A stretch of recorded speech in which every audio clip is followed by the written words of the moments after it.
আসসালামু আলাইকুম। দ্বিতীয় শ্রেণীর শিক্ষার্থীরা কেমন আছো সবাই? আশা করি শিক্ষার্থীরা তোমরা সবাই ভালো আছো। শিক্ষার্থীরা খেয়াল করো, আজকে আমরা তোমাদের বাংলা বইয়ের পাঠ ১২ নিয়ে আলোচনা করব। তো শিক্ষার্থীরা দেখো পাঠ ১২ কি?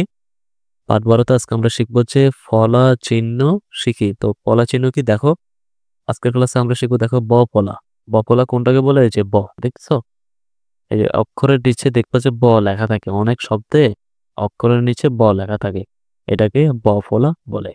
এই যে এটা হচ্ছে কি দন্ত্য সই ব, দয় ব এবং এটা কি তয় ব। পড়ি, চলো আমরা পড়ে দেখি এটা কি হবে? স্বাধীন। এটা উচ্চারণ কি হবে? দ্বিতীয়। এটা উচ্চারণ হবে বন্ধুত্ব। স্বাধীন, এটা দিয়ে বাক্য কি হবে? আমরা স্বাধীন দেশের মানুষ। দ্বিতীয়। আমি দ্বিতীয় শ্রেণীতে পড়ি। বন্ধুত্ব, এসো বন্ধুত্ব করি। পড়ি ও লিখি। তো শিক্ষার্থীরা এখানে যে শব্দগুলো দেওয়া আছে এই শব্দটা তোমাদেরকে এখানে লিখতে হবে, ঠিক আছে? স্বাধীন, দ্বিতীয়, আর বন্ধুত্ব, বন্ধুত্ব, বন্ধুত্ব, এভাবে তোমরা লিখবা, ঠিক আছে? তোমরা তোমাদের খাতায় এভাবে প্রতিটা শব্দ ৩ বার করে লিখবা। স্বাধীন, দ্বিতীয়, এটা কি বন্ধুত্ব, ঠিক আছে? তারপর দেখো শিক্ষার্থীরা, এখানে লেখা রয়েছে ম ফলা। এই যে ম, ম ফলা দেখতে কিরকম শিক্ষার্থীরা? দেখো এই যে এরকম, ঠিক আছে? এবং এখানে আছে দন্ত্যাস্বয় ম, দয় ম, তয় ম, এগুলোকে ম ফলা বলে। তো এগুলো কিভাবে পড়বো দেখো, উচ্চারণ করি আমরা। স্মরণ, ম, মটা কিন্তু উচ্চারণ হচ্ছে না, ঠিক আছে? স্মরণ, এখানে উচ্চারণ হবে পদ্মা, এখানে উচ্চারণ হবে যে আত্মীয়, ঠিক আছে? তো স্মরণ দিয়ে বাক্য কি হবে? বীর শহীদদের স্মরণ করি। স্মরণ মানে হচ্ছে মনে করা। বীর শহীদদের স্মরণ করি মানে বীর শহীদদের আমরা মনে করব। পদ্মা, পদ্মা একটি বড় নদী। আত্মীয়, আত্মীয় এসেছে বসতে দেই। আবার শিক্ষার্থীরা যে স্মরণ, পদ্মা এবং আত্মীয় এই শব্দগুলো তোমরা তোমাদের খাতায় ৩ বার করে লিখবা, ঠিক আছে? ৩ বার করে লিখবা। তারপর শিক্ষার্থীরা দেখো জফলা। জফলা দেখতে কিরকম? দেখবা এই যে এরকম জফলা, হ্যাঁ? দেখো এখানে আছে বয় জফলা, দন্ত্যান নয় জফলা, তার সাথে জফলা আছে।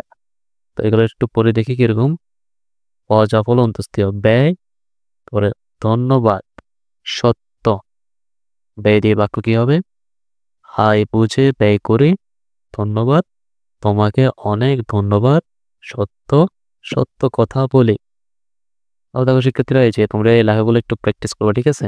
ব্যয় ৩ বার লিখবা, ধন্যবাদ শব্দটা ৩ বার লিখবা, সত্য, এই যে সত্য শব্দটা তোমাদেরকে ৩ বার লিখতে হবে। সবগুলো শব্দ তোমরা ৩ বার করে লিখবা খাতায়। এখন আমরা শিখবো রফলা। রফলা দেখো কিরকম? রফলা হচ্ছে এরকম, ঠিক আছে? এই দেখো তালিবস্যই রফলা, ম রফলা, দ রফলা। চলো এগুলো দিয়ে আমরা একটু শব্দ পড়ি। তালিবস্য রফলা ম, শ্রম। দন্তন্য ম রফলা, নম্র, ভদ্র।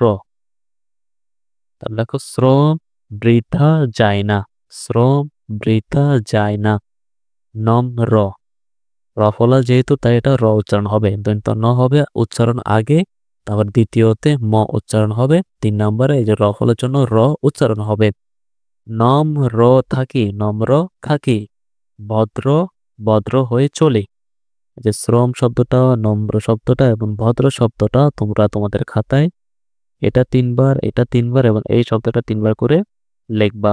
আশা করি শিক্ষার্থীরা তোমরা আজকের ক্লাসটি বুঝতে পেরেছ। পরবর্তী ভিডিও ক্লাসে শিক্ষার্থীরা আমরা পার্ট ১৩ মানে রেফ নিয়ে ক্লাস নিব। পরবর্তী ভিডিও ক্লাসটি পাওয়ার জন্য তোমাদেরকে কি করতে হবে? পরবর্তী ভিডিও ক্লাসটি পাওয়ার জন্য তোমরা ভিডিওর নিচে যে সাবস্ক্রাইব লেখা রয়েছে ওই সাবস্ক্রাইব লেখার উপরে ক্লিক করে রাখতে হবে, যাতে পরবর্তী ভিডিও ক্লাসটি আপলোড করার সাথে সাথে তোমরা তোমাদের মোবাইলে পেয়ে যাও। সবাই ভালো থাকবা, সুস্থ থাকবা। ক্লাসটি দেখার জন্য সবাইকে ধন্যবাদ।